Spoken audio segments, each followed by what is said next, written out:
Friends எல்லாருக்கும் வணக்கம். இப்போ சிம்பிளாக ஒரு மட்டன் குழம்பு எப்படி செய்யறதுன்னு பார்க்கலாம். இதில் வந்து நான் ஒரு 5 விசில் வேக வச்சு வச்சுருக்கேன் மட்டனை. அது போனோட இருக்கிறதுனால ஒரு 2 டேபிள் ஸ்பூன் கிட்ட எண்ணெய் சேர்த்துக்கோங்க. இப்போ தாளிக்கிறதுக்கு வந்து நம்ம கல்பாசி, கிராம்பு, ஏலக்காய், 2 பட்டை, இந்த பேலீஃப் எல்லாத்தையும் அப்படியே போட்டுக்கலாம். சோம்பு போட்டுக்கோங்க.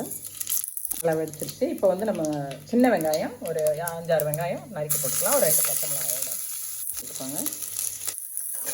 வெங்காயம் வதங்கிட்டு இருக்கு. இதில் வந்து 1/4 கப்பு துருவின தேங்காய் எடுத்திருக்கேன். ஒரு 5-6 முந்திரி பருப்பு இதை சேர்த்து நைஸாக அரைச்சிக்கோங்க. வச்சு இஞ்சி பூண்டு, இஞ்சி கொஞ்சம் கூட, பூண்டு கொஞ்சம், ஒரு 4 பல்லு பூண்டு, ஒரு 2 இன்ச்சு வந்து இஞ்சி நச்சுட்டு அப்படியே போட்டுக்கோங்க. கிட்ட இஞ்சி பூண்டு பேஸ்ட் இருந்தால் நீங்கள் அதை சேர்த்துக்கோங்க. வதங்கிடுச்சு. இப்போ தக்காளி வந்து 2 சின்ன தக்காளி அது கட் பண்ணி போட்டுக்கோங்க.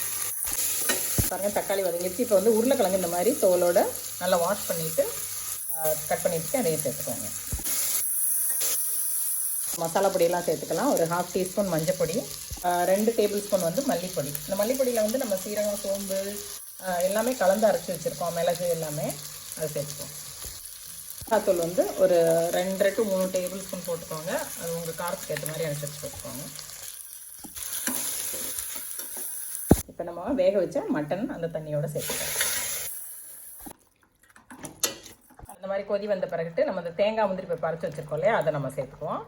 எந்தளவுக்கு குழம்பு வேணுமோ அந்தளவுக்கு நீங்கள் தண்ணி ஊற்றிக்கோங்க. கிளறி விட்டுட்டு உப்பு பார்த்துக்கோங்க. உப்பு தேவைன்னா போடுங்க. காரம் வேணும்னா கொஞ்சம் சேர்த்துக்கோங்க. அதுக்கு இப்போ குழம்பு நல்லா கொதிக்குது. இப்போ நம்ம மூடி போட்டு ஒரு 10 நிமிஷம் அந்த உருளைக்கிழங்கு வேகிற வரைக்கும் மூடி வச்சிடலாம்.